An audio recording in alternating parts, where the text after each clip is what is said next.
لا الہ الا اللہ محمد رسول اللہ۔ عباس خان صاحب مالکھنڈ سے پوچھتے ہیں، فحش فلموں سے نجات کیسے حاصل کی جائے؟ ہم بار بار توبہ کرتے ہیں لیکن پھر بھی نجات نہیں ملتی، جبکہ نماز بھی پابندی سے پڑھتے ہیں۔ طریقہ کار بتا دیجیے، اس کا کیا حل ہے؟ اگر یہ صاحب جنہوں نے سوال پوچھا کنوارے ہیں تو ان پر لازم ہے کہ یہ نکاح کریں۔ اگر یہ نکاح میں تاخیر کرتے ہیں تو گناہ گار ہوں گے، کیونکہ اس پر پوری امت کا اتفاق ہے کہ اگر کسی شخص کو گناہ کا خطرہ ہو پھر بھی وہ نکاح نہیں کرتا تو وہ خود گناہ گار ہوتا ہے۔ ایسی صورت میں اگر والدین نکاح سے روکتے ہیں تو والدین کی نافرمانی فرض ہے، والدین کی اطاعت ایسی صورت میں جائز نہیں ہے۔ یہ میں اس لیے بتا رہا ہوں کہ آج کل یہ فتنہ بہت پھیل گیا ہے فحش فلموں کا، اور اس میں کنوارے بھی بہت بڑی تعداد میں، زیادہ تر کنوارے مبتلا ہوتے ہیں اس میں۔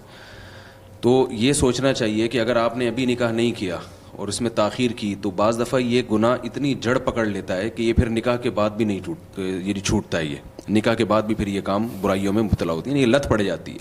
تو لت پڑنے سے پہلے سچی توبہ کرے انسان اور نکاح میں کسی کی بھی نہ سنے، اس میں یہ بہت حساس مسئلہ ہے۔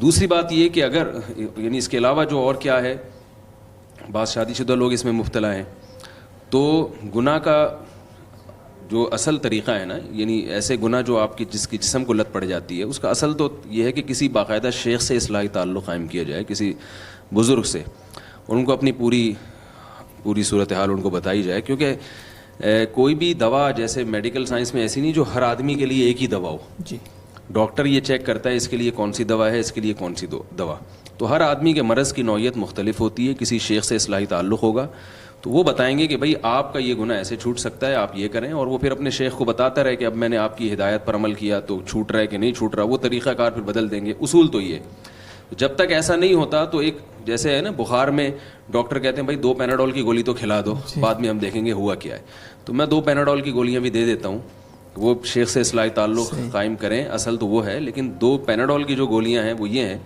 کہ جب بھی کوئی گناہ ہو اور آپ چھوڑنا چاہتے ہیں تو اس میں اپنے اوپر کوئی سزا متعین کریں آپ، یعنی آپ اپنے آپ کو اپنے اوپر ایک التزام کریں کہ اگر مجھ سے دوبارہ یہ گناہ ہوا تو میں اپنے آپ کو یہ سزا دوں گا، اور وہ سزا مالی لحاظ سے بھی ہو سکتی ہے اور جسمانی بھی۔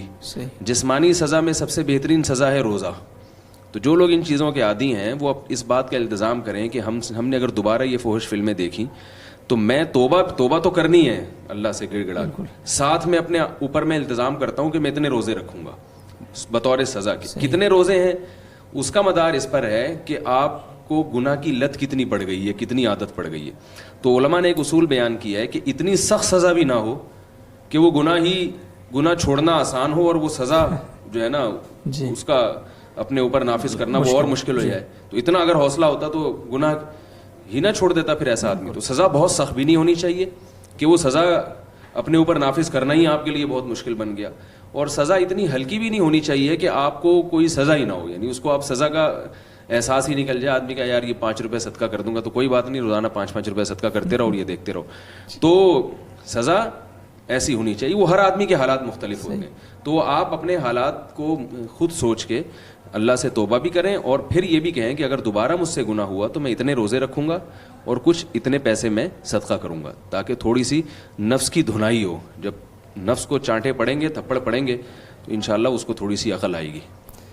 یہ ویسے یہ اصلاحی تعلق نکاح کے بعد کا مشورہ ہے نا، آپ ہی کا بیان ہے؟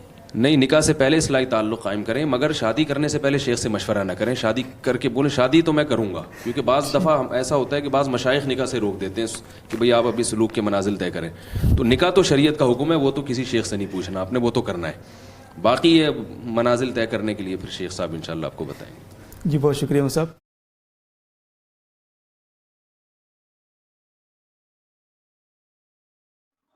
السلام علیکم، چینل کا نام ہے سچ کا سفر، پسند آئے تو لائک اور سبسکرائب کیجیے گا، شکریہ۔